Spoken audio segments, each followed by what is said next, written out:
네, 할렐루야. 네.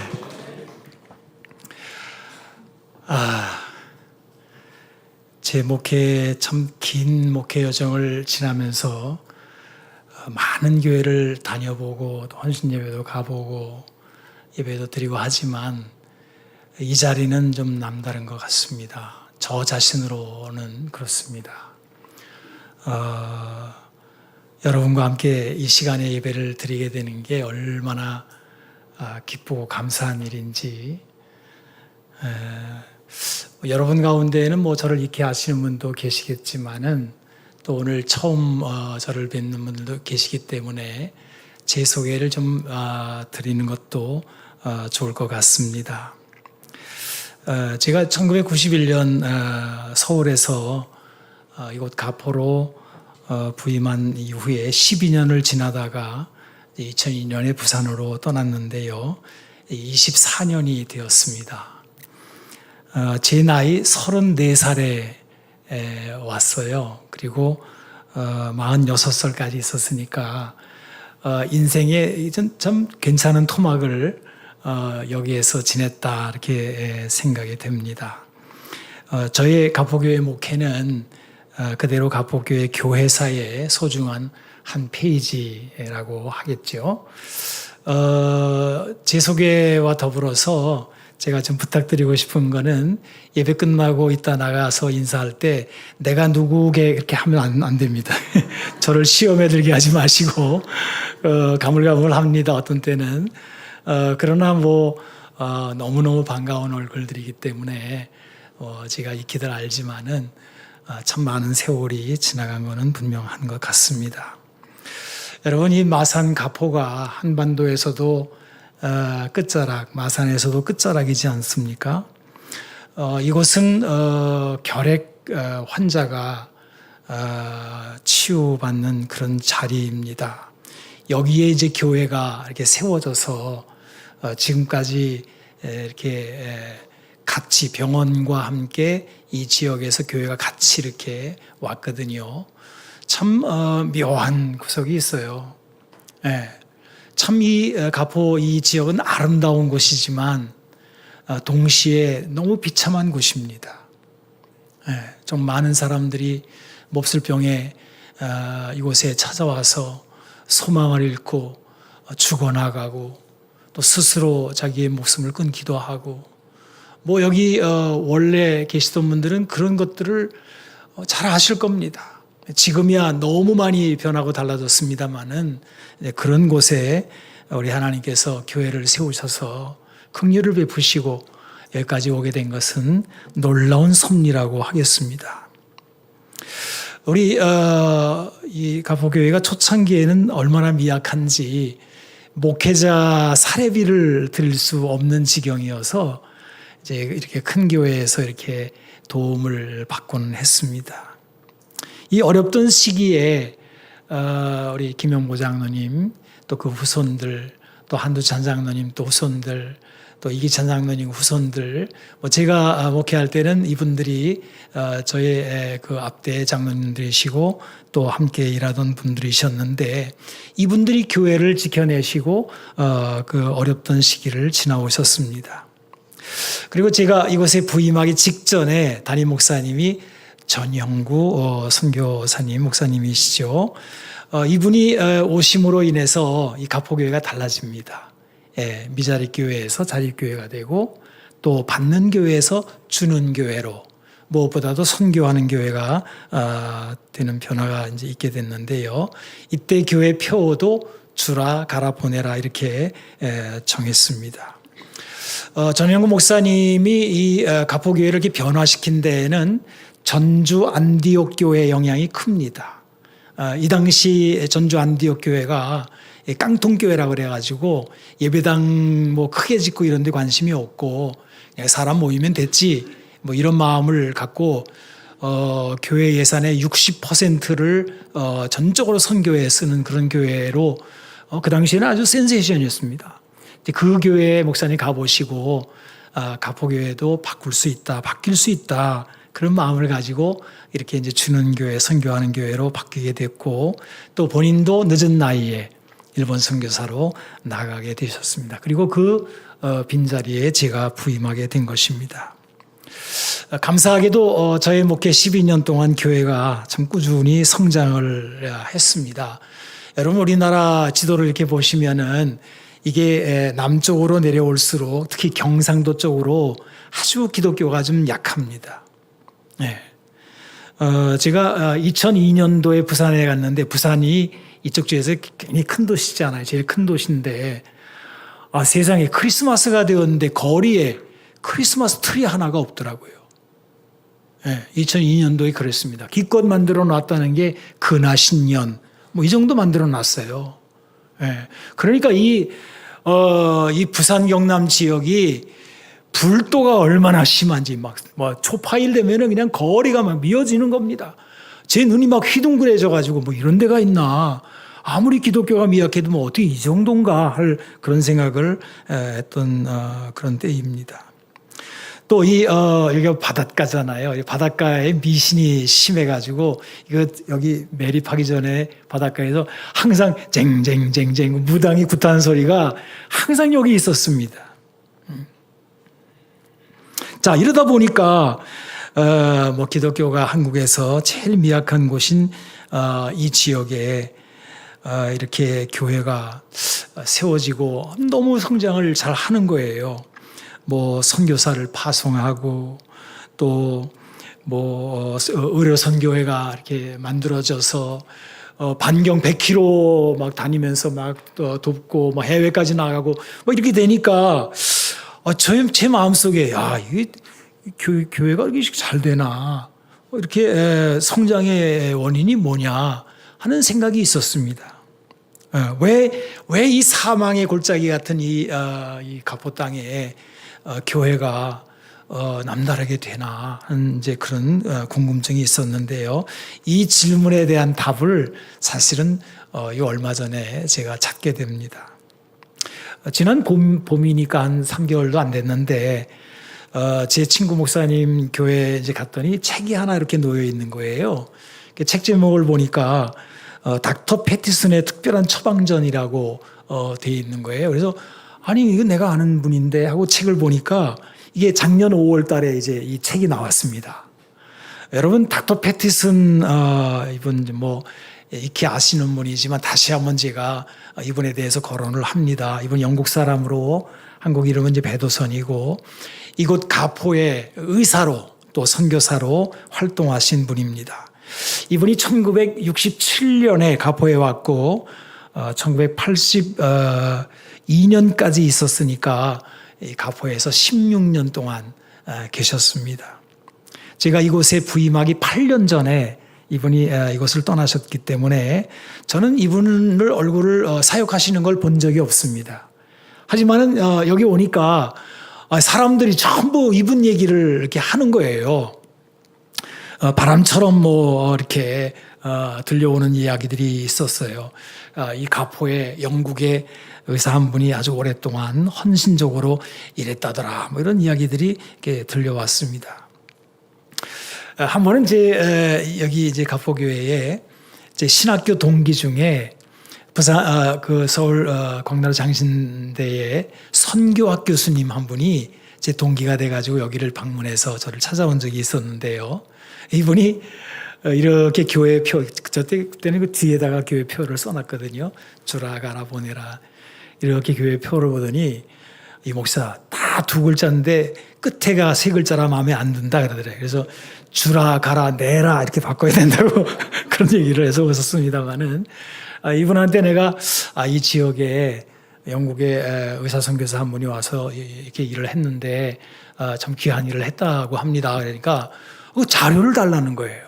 이 선교학 교수니까 이렇게 알려지지 않은 선교사를 이제 자기가 학문적으로 이렇게 다듬어서 이제 이렇게 내놓기를 원했는데 제가 줄 자료가 아무것도 없는 거예요. 이게 20년 전 이야기입니다.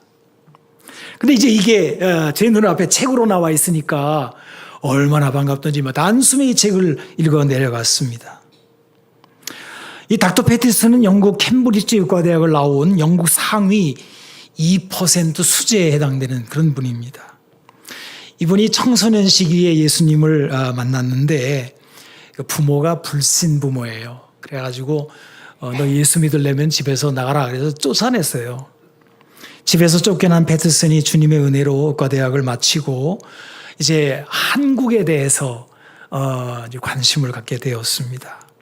여러분 1960년대 한국은요 전쟁 후에 얼마나 비참한 나라인지 몰라요. 더더욱이나 이 몹쓸 이 결핵 환자들이 이곳에 이제 요양원이 있으니까 치료 병원이 있기 때문에 다 여기에 모여가지고 여기서 절망적인 시간들을 보내고 때문에 약이 뭐 제대로 있습니까? 그런 어려운 지경에 이 패티슨이 척추결핵 임상연구 프로그램 수행의사로 이제 한국에 오게 되는 겁니다. 그게 바로 이곳 가포였습니다. 여러분 이분이 이곳에서 어떤 일을 했는지에 대해서는 이 책에 소상하게 나와 있기 때문에 참 감사하게 확인하고 읽어볼 수 있습니다. 패티슨이 결핵이 척추로부터 절망적인 아이들을 전심으로 사랑하고 치료해서 이곳에서 봉사하고 섬겼습니다. 근데 이 패티슨이라는 분은 단순한 의료만 하신 것이 아니에요.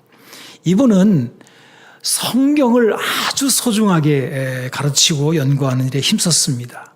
그래서 한국 성서 유니온을 출범시키고 매일 성경을 창간하고 또 강해 설교도 우리나라에 처음으로 소개하신 분이 이분이더라고요. 그리고 이 가포교회에 와서 설교도 하시고 또 아이들도 가르치고 그런 이야기들도 그 책에 다 담겨 있습니다. 이분이 한 사역 가운데 아주 소중한 사역이 하나 있는데 누가회의 활동입니다.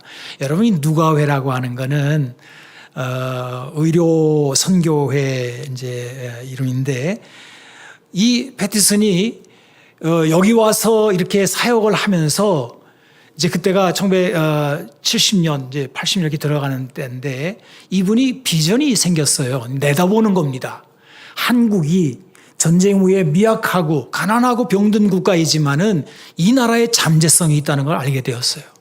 교회가 막 일어나고 많은 사람들이 예수를 믿는 걸 보면서 앞으로 자기와 같이 의사로서 세계 열방에 나가서 하나님의 복음과 의료 활동을 할 수 있는 그런 사람들이 우리나라에서 나온다라고 하는 비전을 갖게 된 거예요. 그래서 전국 각지에 있는 그 의과대학 학생들을 이제 모아서 수련회를 하고 거기에 강의사로 가서 그냥 의대생들에게 그냥 불을 지른 겁니다. 너희들이 의사가 돼가지고 돈 벌려고 의사 되는 거냐? 왜 그 결핵 걸린 아이들이 왜 마산까지 내려와야 돼? 서울에 병원이 없냐? 막 이렇게 불을 질렀다고요. 그러니까 이 의대생들이 막 충격을 받았어요. 여러분 그 당시에 의대생들이 누가 제일 의과대학 많이 들어갔냐 하면은 새벽 기도 많이 하는 권사님 아들이 의과대학 많이 들어갔습니다. 주여 우리 아들 좋은 대학 가게 해주시옵소서.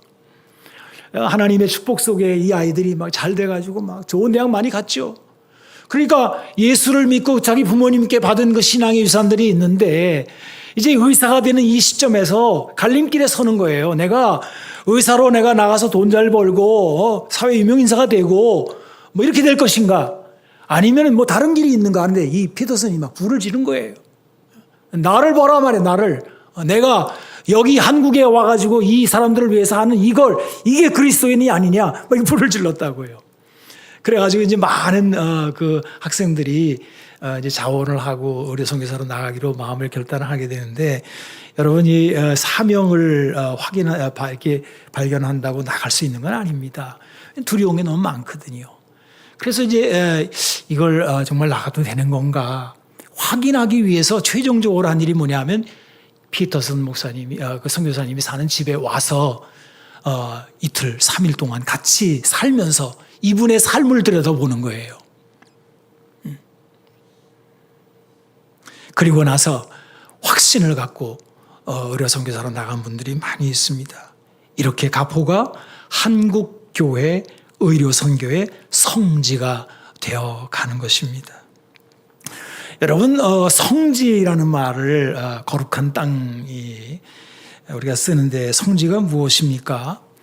출애굽기서 3장을 보게 되면 모세가 시내산에서 거룩하신 하나님을 만나는 장면이 기록이 되어 있습니다. 모세가 이렇게 보니까 떨기나무에 불이 붙었는데 타지를 않는 거예요. 자, 3절을 읽어보겠습니다. 내가 돌이켜 가서 이 큰 광경을 보리라. 어찌하여 타지 아니하는고. 자, 이제 5절을 보시면 하나님이 이르시되 모세야 모세야 내가 선 곳은 거룩한 땅이니 내 발에서 신을 벗으라.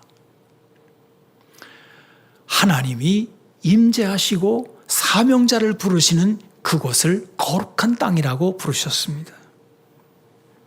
마태복음 4장에도 성지가 등장합니다. 여러분 18절에서 20절까지 제가 읽어볼 텐데요. 예수님이 이제 갈릴리 해변에 다니시다가 두 형제 곧 베드로라 하는 시몬과 그의 형제 안드레가 바다에 금을 던지는 것을 보시니 그들은 어부라. 말씀하시되 나를 따라오라. 내가 너희로 사람을 낚는 어부가 되게 하리라 하시니 그들이 곧 그물을 버려두고 예수를 따르니라. 예수님 당시에 이스라엘의 중심은 예루살렘입니다. 예루살렘이 성지지요. 예루살렘에 비해서 갈릴리는 완전 변방입니다.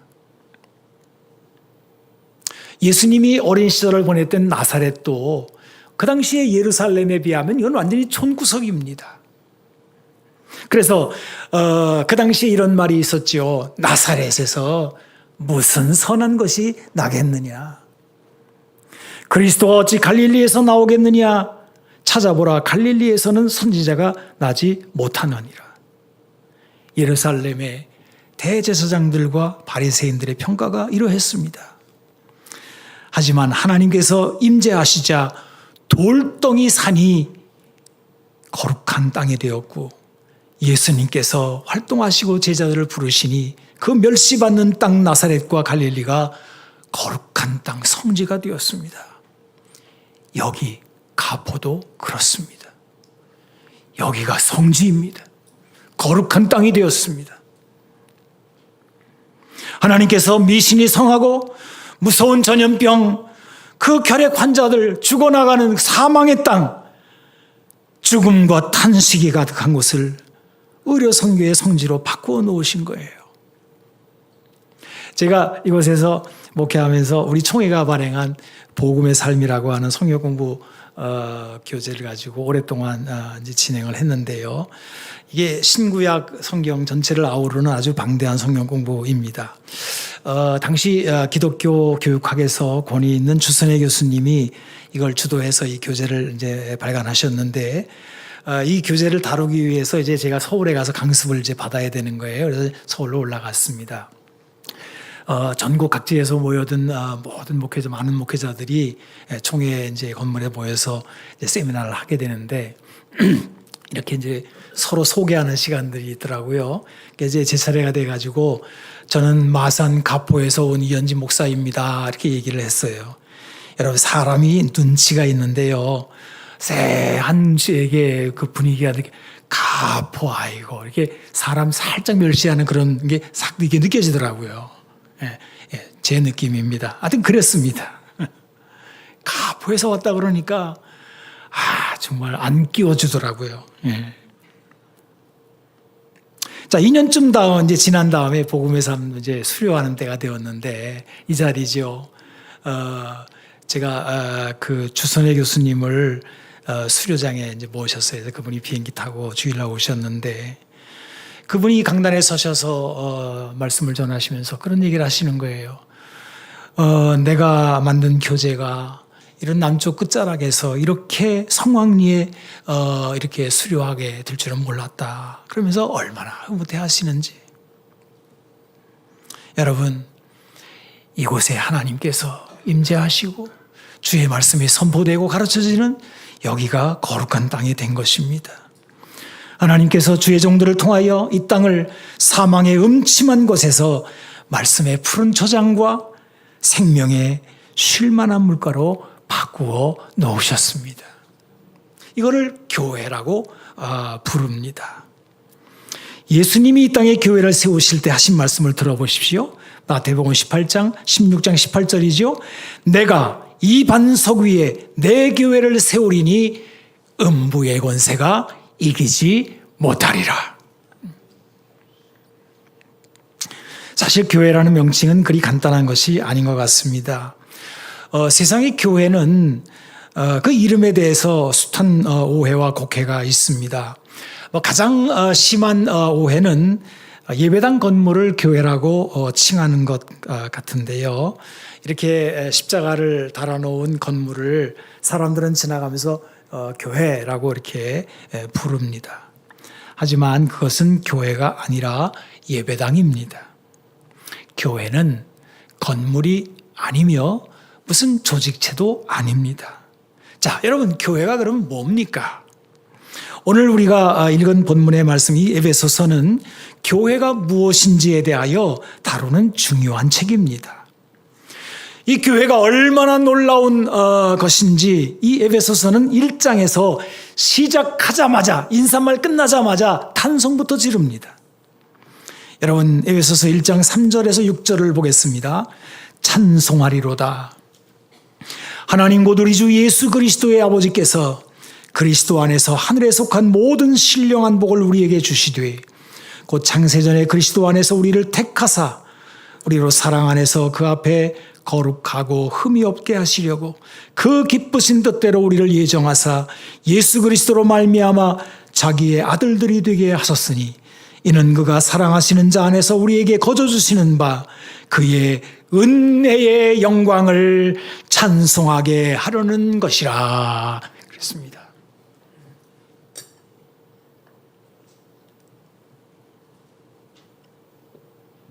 여러분, 이 문장이 참 웅장하기도 하지만 여기서 중요한 것은 바로 저와 여러분이 이 교회에 동참하게 되었다는 것입니다.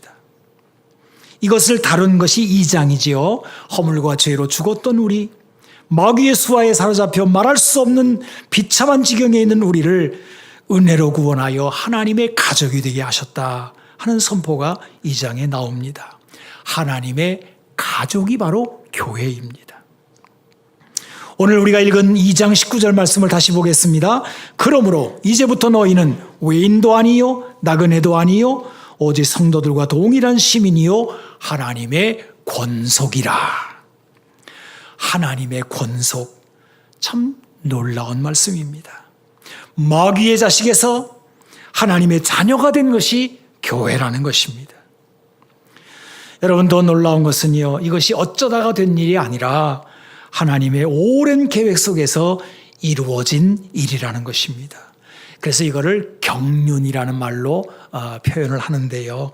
뭐 좀 말이 어려운 것 같습니다만 이 경륜이라고 하는 말은 하나님의 계획이라는 뜻입니다.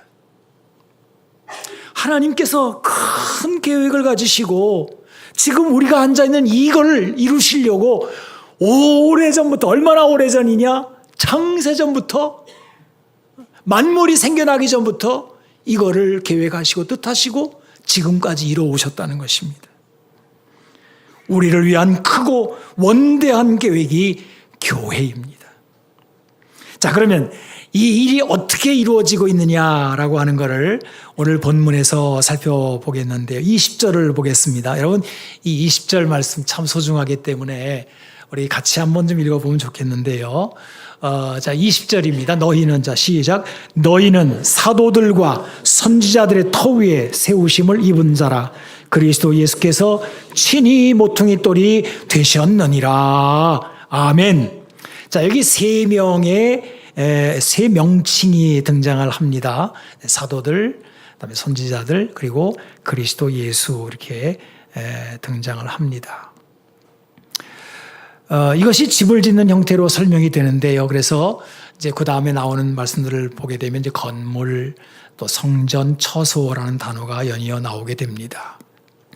교회가 뭐냐? 뭔가를 짓고 있다는 거예요. 그게 뭔가가 뭐냐면 성전이라는 것입니다. 여러분, 이건 예배당 아니라고 말씀을 드렸어요. 우리 김윤 장로님이 예배당 지으시느라고 수고를 많이 하셨는데 이거 필요하죠. 너무 필요하죠. 사실 제가 여기서 목회하는 동안에 예배당이 좁아가지고 정말 고생이 많았거든요. 달아내다가 태풍이 와서 다 날아갔는데, 날아갔으니 다시 이렇게 만들어진 건데 참 감사하지요. 이 예배당 소중합니다. 저는 바라기는 앞으로 가포교회가 더 크고 웅장하고 아름다운 예배당을 소유할 수 있기를 축복합니다. 아멘이 좀 작은데. 그렇게 된다니까요. 자, 예배당 중요하죠. 그러나 성경에서 말하는 교회는 예배당이 아니라 성전입니다. 예수님은 새로운 성전 개념을 나타내셨는데 예수를 구주로 믿는 하나님의 백성들을 성령 안에서 하나님이 거하실 성전이다. 이렇게 칭한 것입니다. 여러분, 이 개념은 대단히 중요하기 때문에 이해를 놓치시면 안 되겠습니다. 여기 앉은 한 사람 한 사람 모두가 하나님의 성전을 이루고 있습니다. 그래서 고린도전서 3장 16절은 이렇게 선포합니다. 너희가 하나님의 성전인 것과 하나님의 성령이 너희 안에 계시는 것을 알지 못하느냐. 자, 이 성전이 어떻게 지어져 가느냐 하는 것이 오늘 우리가 읽은 본문의 내용입니다. 제일 먼저 생각할 거는 이제 오늘 말씀에는 이렇게 뒤쪽으로 나와 있습니다만은 그리스도 예수께서 모퉁이돌이 되셨느니라. 이렇게 말씀하는데, 여러분, 모퉁이돌이라고 하는 것은 성전의 기초를 말합니다. 기초를 이루는 큰 돌을 말하는 것입니다. 교회를 지탱하고 있는 교회의 근본은 예수님입니다. 하나님의 아들이 사람의 몸을 입으시고 이 땅에 오셔서 역사의 한복판에 이 땅에 발을 딛고 오셨습니다. 이거는 논픽션이 아닌 픽션이에요. 픽션이야 논픽션이에요. 불교하고 다릅니다. 불교는 이런 어떤 사건이 역사에 이루어졌냐 아니요, 그건 중요하지 않아요. 그러나 기독교는 역사의 한 페이지입니다. 예수님이 이 땅에 오셔서 발을 딛고 다니셨다고요. 사람들이 그를 만졌고 보았고 그와 함께 식사를 했으며 예수님은 3년 동안 다니시며 하나님의 나라를 선포하셨습니다. 병자를 고치시고 많은 표적을 나타내셨습니다. 그리고 십자가에서 피 흘려 죽으심으로 모든 사람들을 위하여 대속의 일을 이루셨습니다. 죽으신 후 3일 만에 부활하셨습니다. 이것이 교회의 모퉁이돌 기초가 되는 것입니다. 우리 교회가 흔들리고 어려울 때마다 이 일로 우리가 다시 돌아가서 근본을 확인할 수 있습니다. 이 교회 역사를 보게 되면 2000년이 지났는데 얼마나 이 사단이 교회를 무너뜨리기 위하여 공작들을 많이 했는지 몰라요. 이제 그 공작들이 교회 안에 들어오고 심지어는 신학교까지 들어가 가지고요. 신학교 교수들이 자유주의 신학자들이 돼 가지고 예수님이 뭐 역사적으로 뭐 계셨는지 안 계셨는지 모르겠다. 뭐 아주 모호하게 자꾸 말을 하는 거예요. 그리고 심지어는 뭐 표적, 기적 나타난 그건 다 이성적으로 안 맞으니까 다 그건 다 빼버려라. 무슨 무리를 걸으시고 5천 명을 먹였냐. 다 이 지경이 된 거예요. 그러나 여러분, 이것은 흔들림 없는 사건이요 사실입니다. 모퉁이돌입니다. 누구든지 이 모퉁이돌에 부딪히면 깨질 것입니다. 교회는 거기에 서 있습니다. 흔들림 없는 사건과 사실 위에 세워져 있습니다. 그리고 나서 이제 앞에 나오는 사도들과 선지자들이 터가 되었다. 이렇게 말씀합니다. 자, 이 부분은 에베소서 4장 11절, 12절에 다시 언급이 되기 때문에 좀 읽어보겠습니다. 그가 어떤 사람은 사도로, 어떤 사람은 선지자로, 어떤 사람은 복음 전하는 자로, 어떤 사람은 목사와 교사로 삼으셨으니 이는 성도를 온전하게 하여 봉사의 일을 하게 하며 그리스도의 몸을 세우려 하심이라. 자, 여기 보면 사도와 선지자들만이 아니라 이제 복음 전하는 자, 목사와 교사까지 이렇게 등장을 합니다. 이들은 모두 교회를 세우는데 쓰임받은 자들입니다. 최초의 사도들은 이제 베드로를 비롯해서 12사도가 있고 사도 바울도 사도이죠. 그리고 그 후에 많은 주의 종들이 이제 이 성전을 세우는 일에 쓰임을 받게 됩니다. 저는 지금까지 가포교회가 어떻게 성전으로 지어져 갔는지에 대해서 이제 앞부분에 여러 주의종들에 대해서 말씀을 드렸습니다. 뭐 교회를 시작하신 뭐 김영무 장로님 그 가문들이 있고요. 또 그 위에도 여러 장로님들 계시고 또 배튼 선교사님도 계시고 또 전영구 목사님, 그 전에 또 목사님도 여러 분 계셨습니다. 그리고 또 저와 그 이후에 또 우리 목사님, 지금 우리 한 목사님까지 전부 다 이 건축의 쓰임을 받고 있습니다. 이분들은 다 위대한 일꾼들입니다. 여러분, 영국의 상위 2% 수재가 여길 왜 옵니까? 한번 생각해 보세요. 이게 말이 되는 소리입니까? 그분이 뭐 여기 경치가 좋다고 구경 오셨습니까? 그럼 하루 이틀이면 되지요. 여기 16년 동안 여기서 뭘 하신 겁니까? 왜 이 대단하신 분이 여기 와서 인생을 바쳤습니까?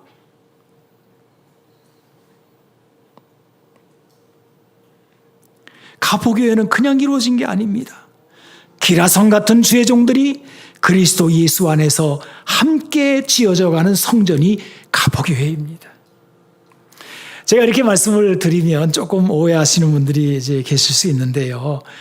아이고, 뭐, 자기 자랑도 뭐, 가지가지네. 뭐, 위대한 일꾼이니,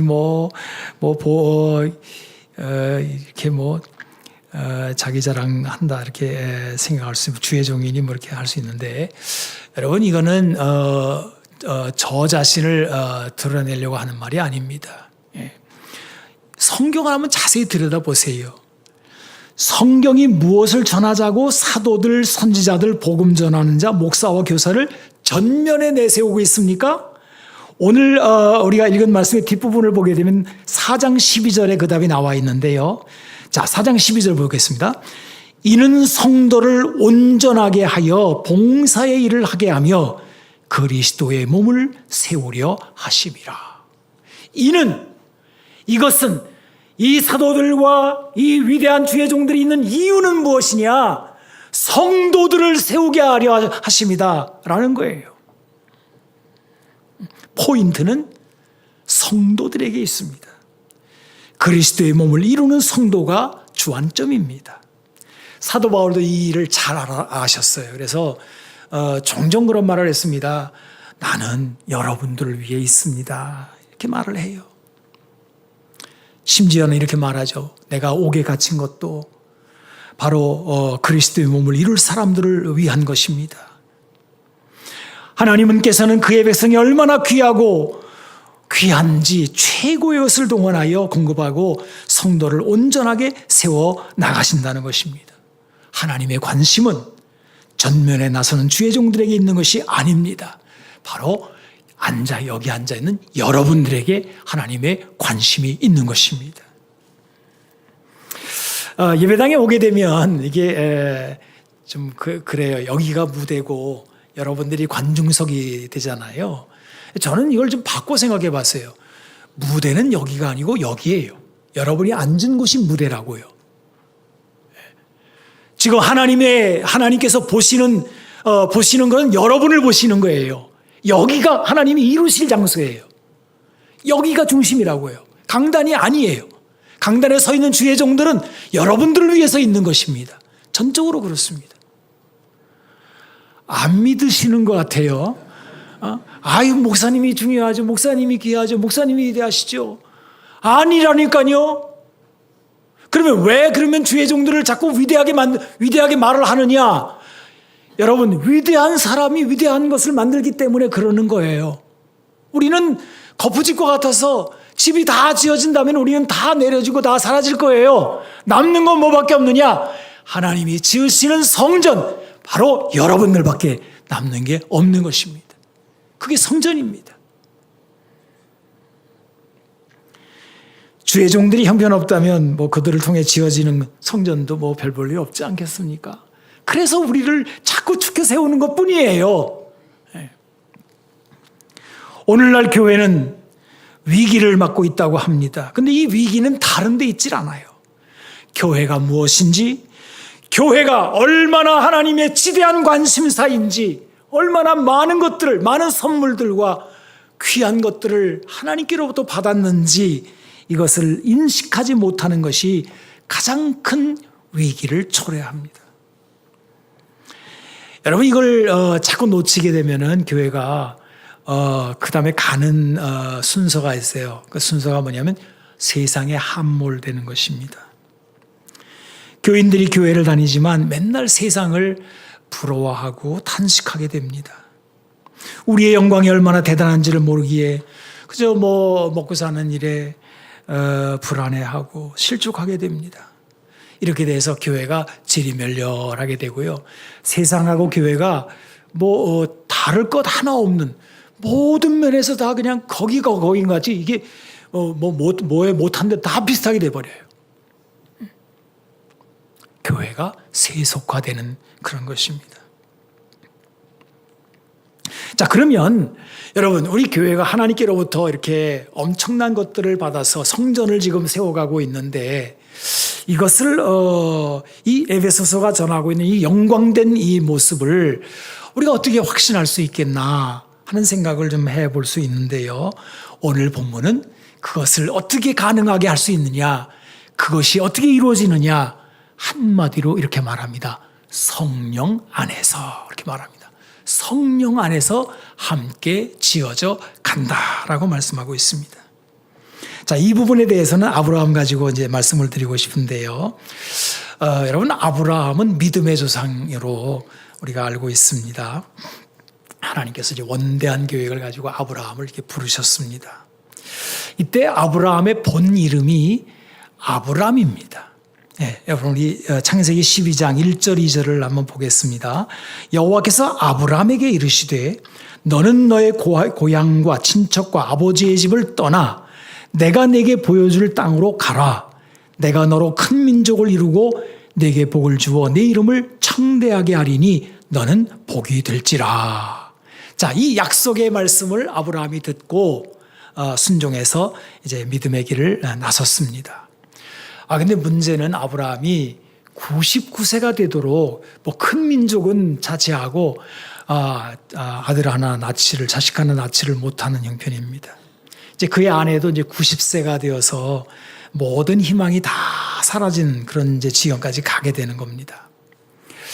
우리는 아브라함 그러면 대단한 믿음의 사람으로 생각합니다만은 여러분, 아브라함의 믿음도 처음부터 완성된 게 아니에요. 믿음은 살아있는 것이기 때문에 항상 아이가 태어나서 자라는 것과 같은 과정을 겪습니다. 여러분의 믿음도 다 그렇습니다. 믿음은 이렇게 성장해 나가는 것입니다. 자, 근데 이 아브라함이 이제 흔들릴 때가 있었어요. 그게 창세기 이제 16장에 와서 가장 아주 큰 불신앙을 이제 나타내 보이는데 그게 뭐냐 하면은 사라의 여종 하갈을 통해서 아들을 이스마엘을 낳는 일을 한 것입니다. 아브라함으로 볼 때는 하나님께서 말씀하신 큰 민족을 이루리라 하는 것이 그 이스마엘을 통해서 이루어질 줄 알았어요. 여러분, 이런 신앙적인 착각을 교회 열심히 다니는 사람이 할 수 있습니다. 왜 그런지에 대해서는 조금 이따 말씀을 드리겠습니다. 그래서 교회를 많이 다니고 열심히 다니는 게 중요한 게 아니라는 것을 오늘 우리 인식할 수 있기를 바라는데요. 아브라함은 그게 최선인 줄 알았어요. 또 부인도 그렇게 생각했어요.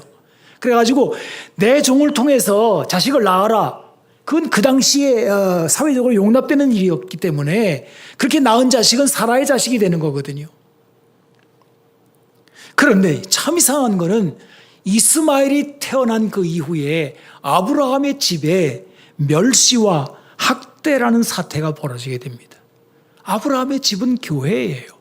여러분, 교회에 멸시와 학대가 벌어지는 이유가 바로 이런 연유입니다. 이때 아브라함의 나이 86세, 그리고 3년이 지나서 99세 때, 아브라함 나이 99세 때 아브라함에게 놀라운 변화가 일어나게 됩니다. 하나님께서 아브라함을 찾아와 그 이름을 바꾸어 주시며 이제 곧 약속의 자녀가 탄생할 것을 이루신 것입니다. 바꾸어 주신 이름이 아브라함입니다. 아브라함의 이름을 아브라함으로 바꾸시며 이제 생애의 전환점이 되지요. 또 사레도 사라로 바꾸어 주셨습니다. 근데 여러분, 이 이름의 변화가 왜 아브라함의 인생의 전환점이 되는 걸까요? 부르심받은 이후에 왜 터닝이 되는 걸까요? 중요한 전환점이 되는 걸까요? 그 이름의 뜻 때문은 아닙니다. 제가 이 말씀을 연구해 보니까 아브람도 아브라함도 뜻은 큰 변화가 없어요. 그냥 아비라는 뜻입니다. 사라, 사레, 사라도 그냥 공주 또 여주인 뜻에는 큰 차이가 없어요. 자, 그러면 이 아브람과 아브라함, 사레와 사라의 차이점이 무엇입니까? 바로 차이점은 히읗바람이 있습니다. 아브라함, 흐가 들어간 거예요. 사라도 사레가 사라가 됐는데 사실 히브리어 발음은 사라흐입니다. 그리고 히브리어에서 이 흐 발음은 성령의 루하를 나타냅니다.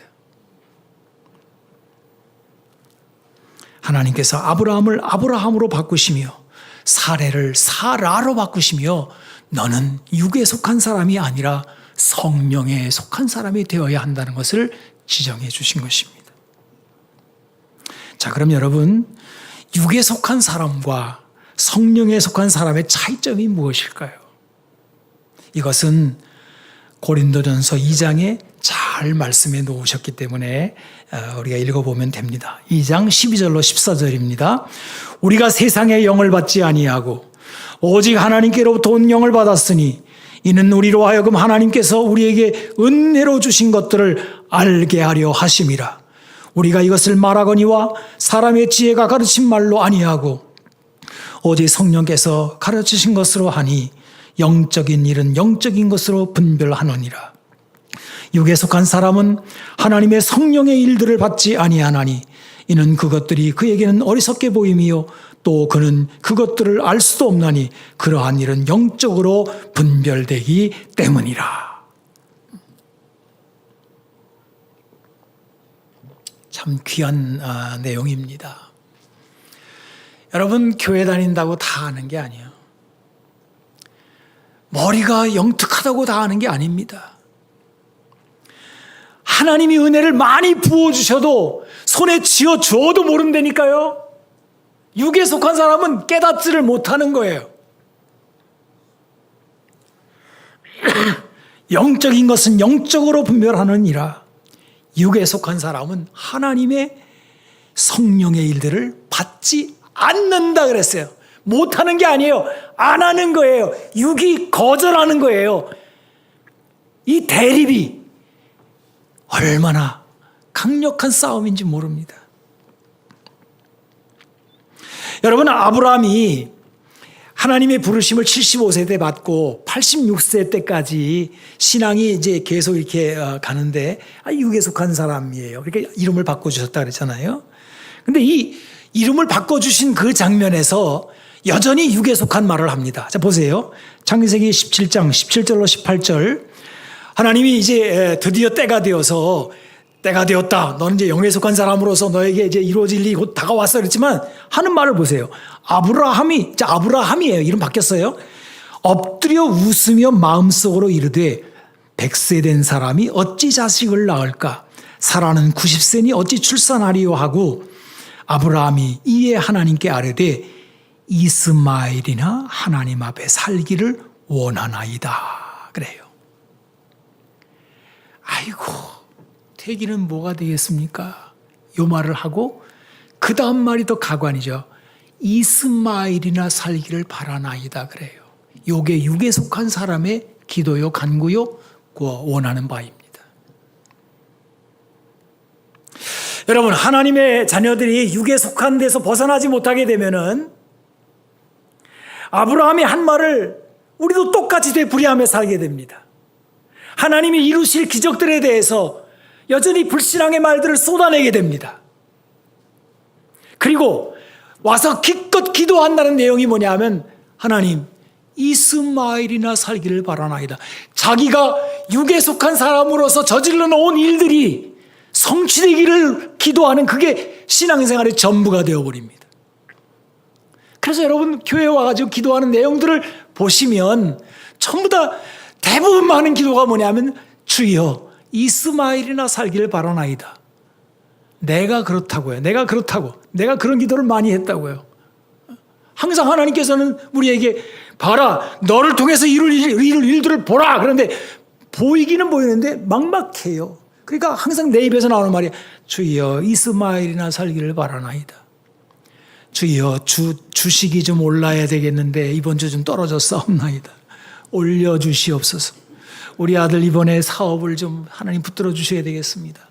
이번 좀 부도 좀 막아주셔야 되겠습니다. 이번 달 수입 전부 다 이스마엘 살기를 바라는 그런 기도만 하고 있는 거예요. 근데 참 재미있는 것은 하나님께서 그 육에 속한 거니까 그 기도 다 치워 이렇게 안 하시더라는 거죠. 한번 보세요. 그래 이스마엘도 내가 챙겨줄게 이렇게 말씀하셔요. 우리의 허튼 기도, 육에 속한 그 간구이지만은 하나님께서 그거를 마다하지 않으시고 들어주시더라니까요. 그리고 끌고 나가시는 거예요. 여러분, 그 이스마엘의 자손들이 지금 아랍 사람들입니다. 하나님이 아랍 사람들을 얼마나 잘 돌봐주셨는지 석유를 펑펑 나게 하셔가지고 지금 세상에 제일 잘 살고 있어요. 그러나 하나님의 원대한 계획은 그게 아니죠. 예수 그리스도를 통하여 이루실 하나님의 나라, 마귀의 일을 멸하고 하나님이 우리 안에 거하시는 성전, 영원한 나라를 이루시려고 하는 그 원대한 계획을, 불멸을 이루시려고 하는, 그거를 이루시려고 하는데 우리는 그거를 알 도리가 없어요. 왜? 육에 속해 있기 때문에.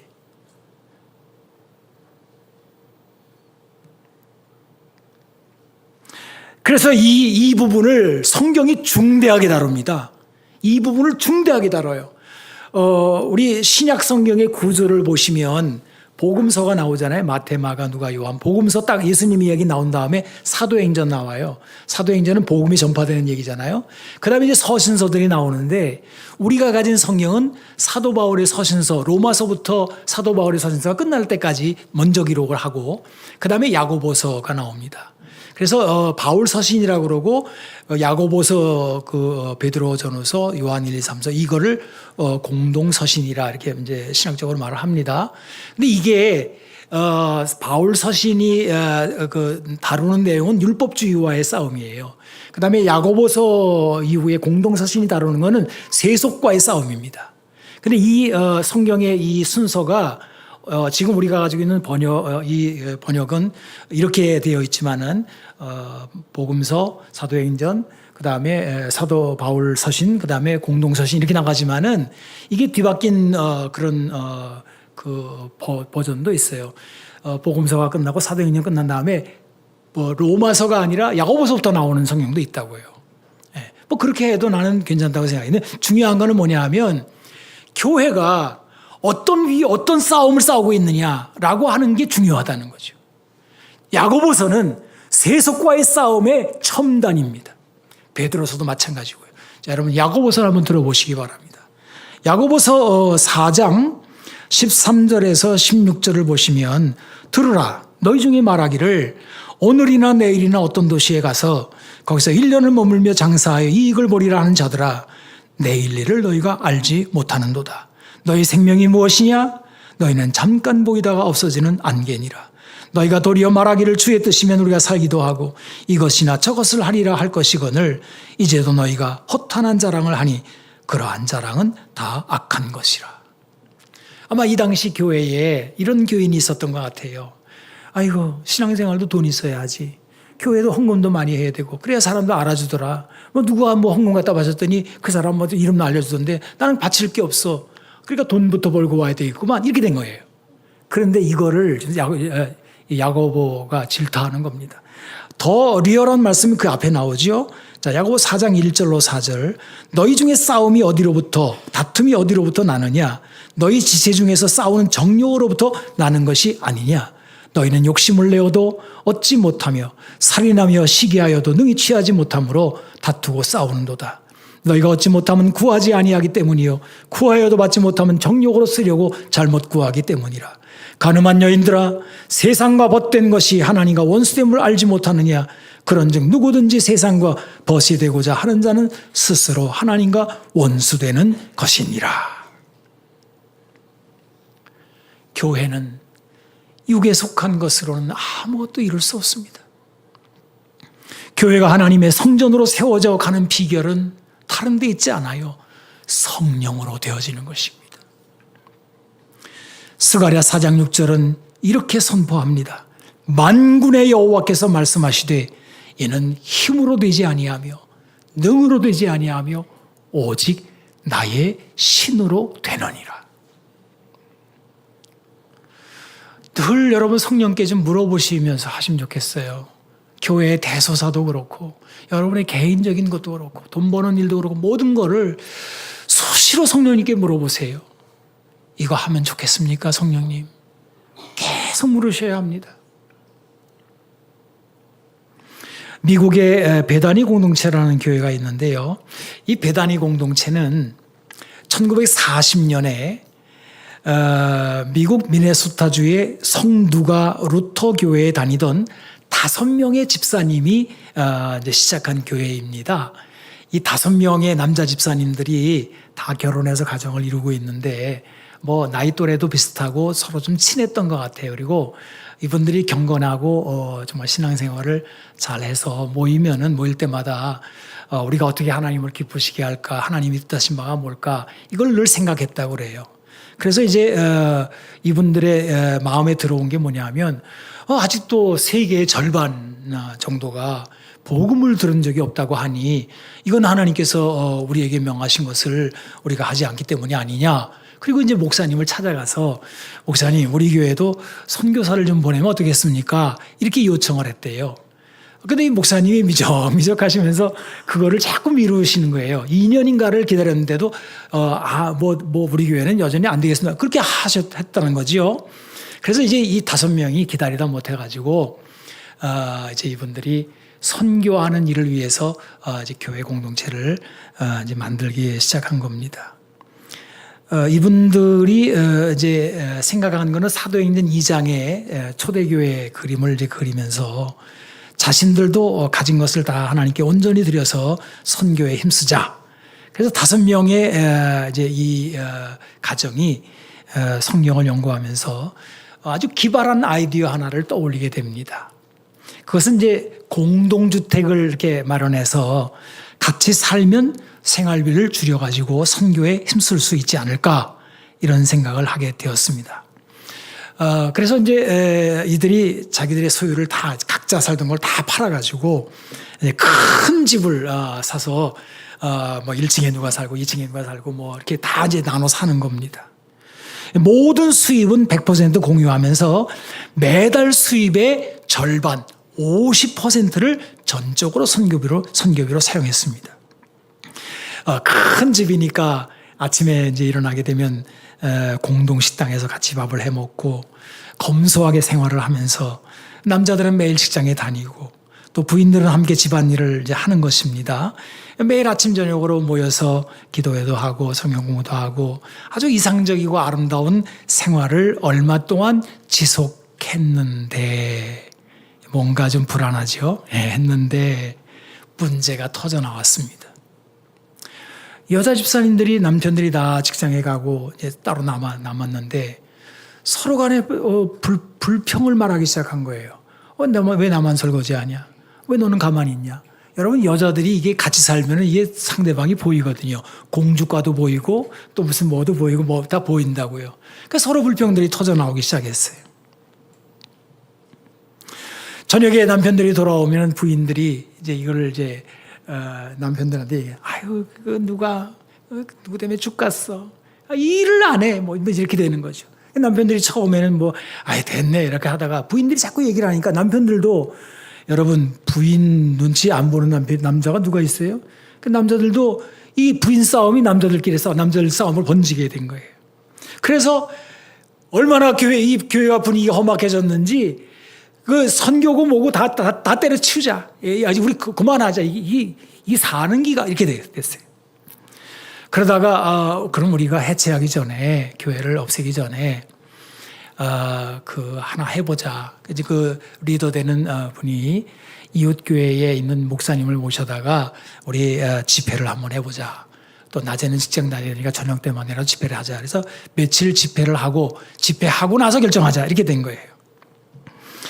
자, 그런데 그 부흥회로 오신 목사님이 이 교회를 이렇게 보니까 뜻은 좋은데 사도행전의 그 모습이 비전이고 그거를 본받기를 위해서 지금 세운 교회인데, 따로 나와 세운 교회인데 이 교회가 왜 이 지경이 되었나라고 보니까 문제가 딱 하나예요. 딴 거 없어요. 그래서 이렇게 말을 합니다.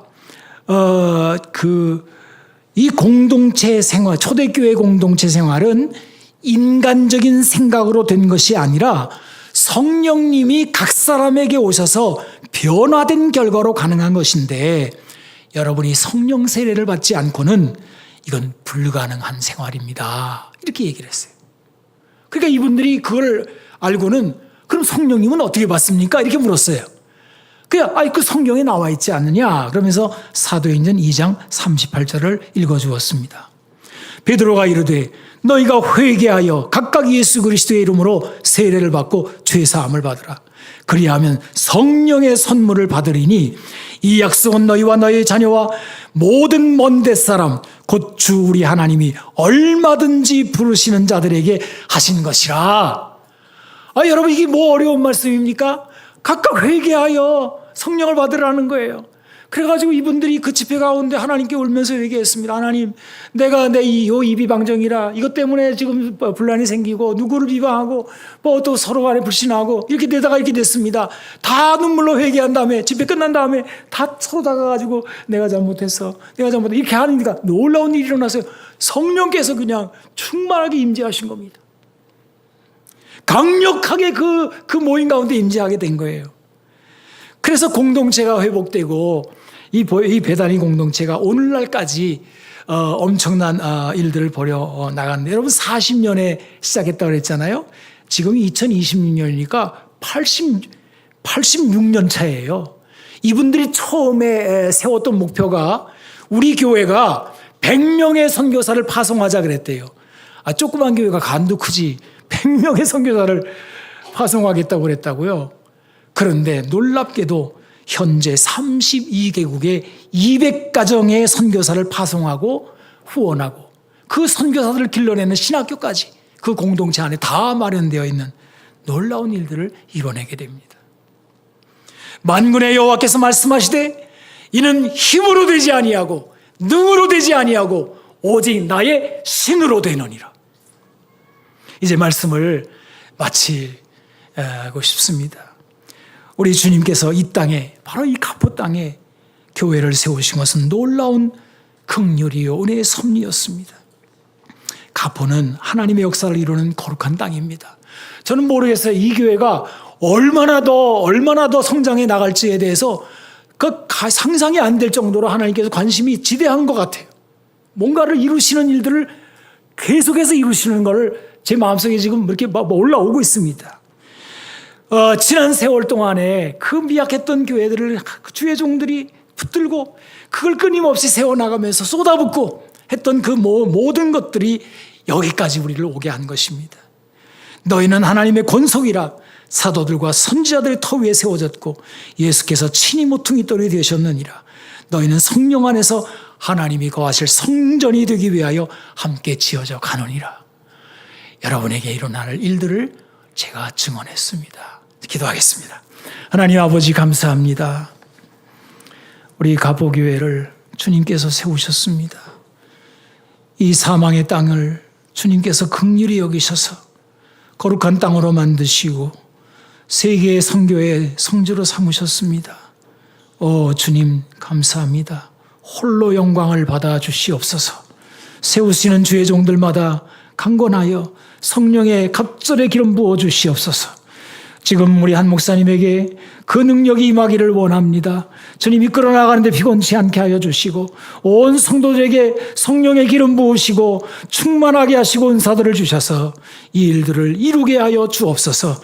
하나님이 거하실 성전이 되어져가는 이 아름다운 것을 우리들의 눈으로 우리들의 삶으로 보게 하여 주옵소서.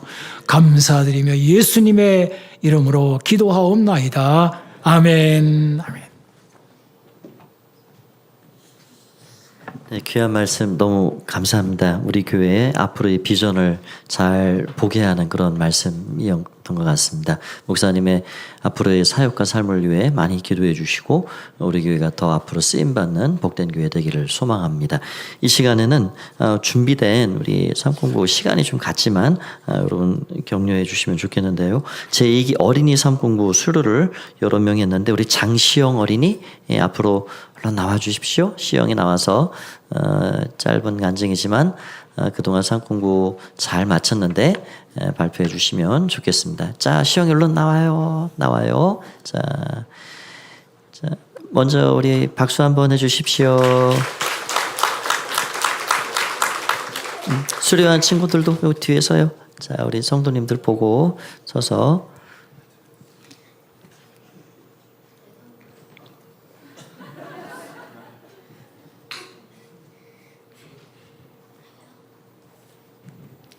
안녕하세요. 저는 주일학교 영생목장 4학년 장시영입니다. 저는 예성이 오빠와 사촌지간인데 갑포교회에 나온 지는 몇 개월 되지 않았습니다. 생명의 삶 공부는 예성이 오빠와 같이 해보자고 해서 시작하게 되었습니다. 처음에는 간식도 주고 놀이공원도 간다고 해서 재밌을 것 같아서 시작했습니다. 그런데 생명의 삶을 하면서 하나님을 더 많이 알게 되었습니다. 특히 하나님께서 사람들을 구원하시고 제자 만드신다는 말씀이 가장 기억에 남았습니다. 저도 하나님께 구원받고 하나님의 제자가 되고 싶다는 마음이 들었습니다. 또 새롭게 알게 된 점은 몸이 이 땅에 있어도 우리는 천국의 시민이라는 것이었습니다. 처음에는 믿지 않았는데 공부하면서 점점 믿어지게 되었습니다. 시험을 칠 때는 긴장되고 어려웠지만 통과해서 정말 기뻤습니다. 하나님께서 저와 함께해 주신다는 생각도 들었습니다. 생명의 삶을 하면서 평소에 잘 읽지 않던 성경도 자주 읽고 싶어졌고 하나님을 더 알고 싶다는 마음이 생겼습니다. 그리고 하나님을 믿는 것이 점점 더 좋아졌습니다. 생명의 삶을 하면서 하나님을 더 가까이 알게 된 것이 정말 감사했습니다. 하나님을 더 자세히 알고 더 열심히 믿고 실천하는 사람이 되고 싶습니다. 감사합니다. 아유, 잘했습니다. 자, 같이 인사할까요? 차렷 인사 하고 들어가십시오. 자, 들어가세요. 이제 우리 제9기 생명의 삶 수료 6분이 했는데 우리 안지희 집사님 얼른 나와서 또 나눔을 하도록 하겠습니다. 아이들이 놀다 들어온 것 같아요. 막 숨차가지고. 가서 놀아요 이제. 다 끝났어. 자, 네. 안녕하세요. 안지희 집사입니다. 저는 2024년 9월에 처음으로 생명의 삶을 들었고 이후 생명 언어의 삶도 들었습니다. 이제 그 다음 순서인 확신의 삶을 들어야 하는데 저는 신앙의 확신이 없고 믿음이 부족하다고 느껴져서 처음부터 다시 시작하자 하는 마음으로 생명의 삶을 다시 들어야겠다는 생각이 들었습니다. 다시 듣게 된 생명의 삶은 그전에 지식적인 깨달음과는 확연히 다른 예수님과 성령님을 느끼는 영적인 깨달음이 있었습니다. 정확히 말하면 내가 깨달은 것이 아니고 성령님께서 깨닫게 해주셨다고 해야 합니다. 수업 몇 주차가 지나고 이제 기도하는 시간을 조금 갖게 되었을 때 성령님께서 저에게 이렇게 말씀하시는 것 같았습니다. 이래도 모르겠나? 나 여기 있다 하시며 저에게 몸으로 느끼게 해주셨습니다. 저는 편안한 마음과 진정한 위로 그리고 치유의 은혜를 받았습니다. 감사하게도 그동안 내 신앙생활에 희뿌였던 안개가 사라지고 확실한 목표가 저를 뚜렷하게 지배했습니다. 복음의 말씀이 자연스럽게 믿어지게 되었습니다. 그전에 신앙생활에서의 어떤 채워지지 않았던 내 자신의 부족함이 나를 더 지치게 만든 부분이 있었는데 요번 일을 계기로 확실히 그냥 알게 되었습니다. 나의 노력보다는 성령님께서 내 안에 일하심을 인지하고 순종하며 기도하면 된다는 것을 너무나도 감사하게 그냥 알게 해주셨습니다. 저를 내버려 두시지 않으시고 삼공부를 다시 시키신 하나님의 큰 은혜에 감사하며 여러분께도 다시 참여하는 생명의 삼공부를 적극 추천드립니다. 감사합니다. 네, 감사합니다. 어떤 계기점이 잘 된 것 같고 앞으로도 복된 신앙생활 되기를 간절히 바랍니다. 다 함께 자리에서 일어나셔서 우리 앞뒤좌우 인사 나누겠습니다. 한 주간도 승리하십시오. 사랑합니다. 축복합니다. 하나님 은혜가 함께 하시길 바랍니다. 함께 찬양 드리고 우리 목사님 축도로 예배를 마치도록 하겠습니다.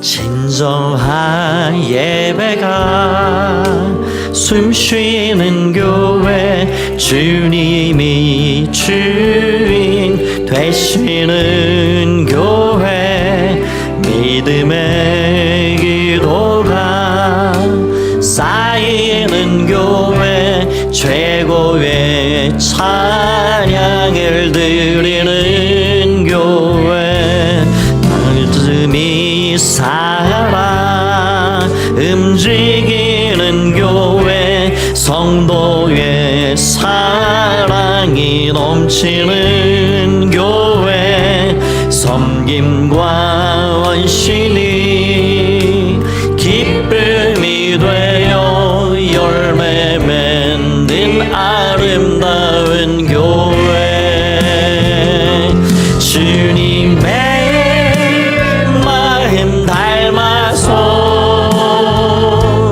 이웃을 사랑하는 교회, 주님의 영광을 위해서 빛 되신 주님 전하는 교회,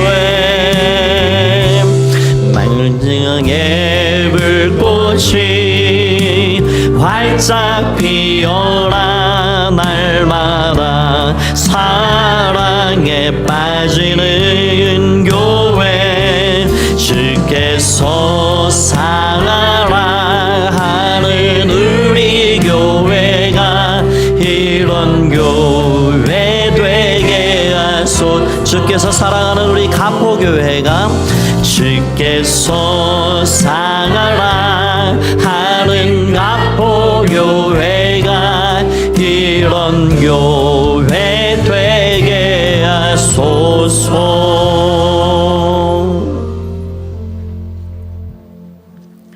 주 예수 그리스도의 은혜와 하나님 아버지의 크신 사랑하심과 성령님의 코이노니아가 가포교회 성도들 또 이 모든 비전 가운데 이제와 영원히 함께 하시옵기를 축원하옵나이다.